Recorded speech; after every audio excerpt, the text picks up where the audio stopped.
Бүгін бізде Hyundai Accent автокөлігі көлікті чек-мегат етіп, жыпылықтап, драйт етіп тұр. Бұл көлік таңертең холодныйда басталған дейді, иесінің айтқаны бойынша. Жаңа свич салған, жаңа катушка салған, бірақ ешқандай өзгеріс болмаған. Көліктің катализатор бітелді деп, иесі катализаторын алып тастайды. Бензонасос, фильтр және де памперстерін ауыстырады, бірақ ешқандай өзгеріс болмайды. Сондықтан бізге қазір келген болатын.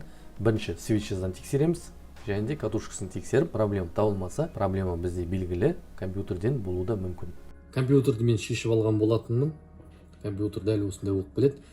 Кім білмейтін болса, қай жерде орналасқанын, бұл аккумулятор батареяның қасында 4 болтпен қатырылып тұрады. Ашып қараймыз, не болып тұрғанын. Я бисмилла.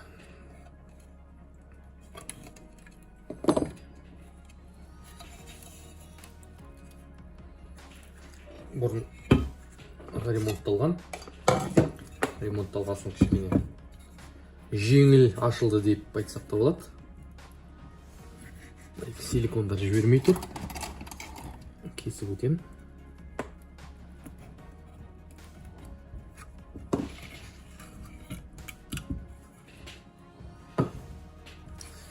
Компьютер дәл осындай болып келеді. Осы драйверлер күйіп бастайды. Қазір төртеуінде осыны қараймыз, қайсысы екен. Көлік бізде автомат берілісі болғасын, бұл жерде БГ шариктер орналасқан. Көрдіңіз ғой? Бұрын дәл осындай екінші процессор тұратын еді, 32 килобитті. Қазір бізде Ренессанстың жаңа келген процессорлер орналасқан. Бұны неге айтып жатырмын деген келсеңіз, егер кейбір адамдар маған келеді көп, өздері ашып, өздері 1000 теңгеден сатып алады, 2000 теңгеден драйверлерін өздері пайкымен үйде істеп көргісі келеді.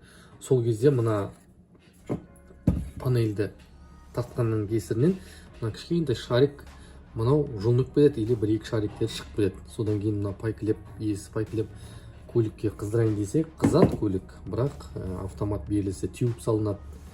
Автомат кейде вообще жасамай қалады. Сондай моменттер болды, әлі де бар. Себебі өзі иелердің өздері ауыстыратын кезде мұқият ашпағасын, ішіндегі шариктер кетеді. Анандай сым болса, онда проблема болмайды. Мыналарда 100 градус, 180 градустан балқып шариктер шығып кетеді. Сондықтан көптеген бір проблемалар кездеседі. Осы 2022-нің өзінде жыл басталғалы бір 5-6 Hyundai дәл осындай проблемамен келген болатын.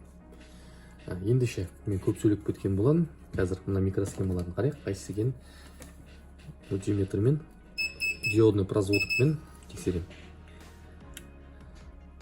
Бұл жер жасап тұр. Бұл жасап тұр.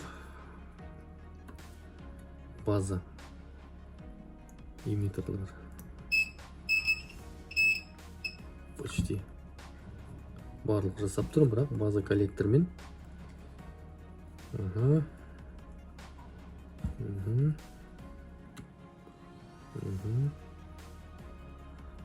Неке бізде база мен коллекторде пробивать етіп жүрген.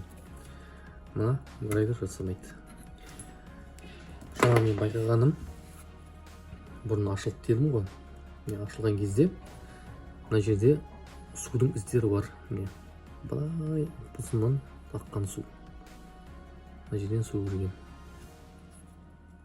Сонда бір тексеріп жібереміз. Себебі бұл жерде бір гәп болуы да мүмкін. Катушка де күйеуі де мүмкін драйвері, себебі су кірген. Міне аппақ болып тұр дорожка. Көзге көрінсе, кішкене жақындатайын. Дәл осындай проблема.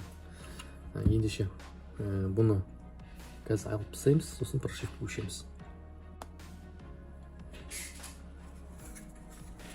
Жаңа пайкадан шығарған болатынмын.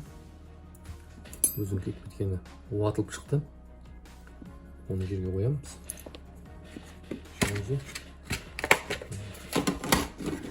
Жаңа микросхема істейміз.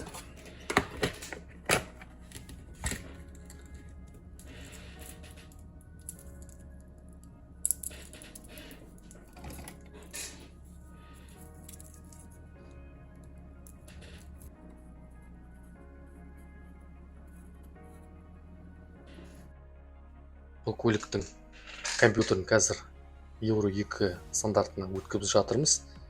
Себебі жаңағыдай көлік перебой болғасын, катализаторын алып тастаған, көліктің иесі қорқып кеткесін бітіліп қалды деп.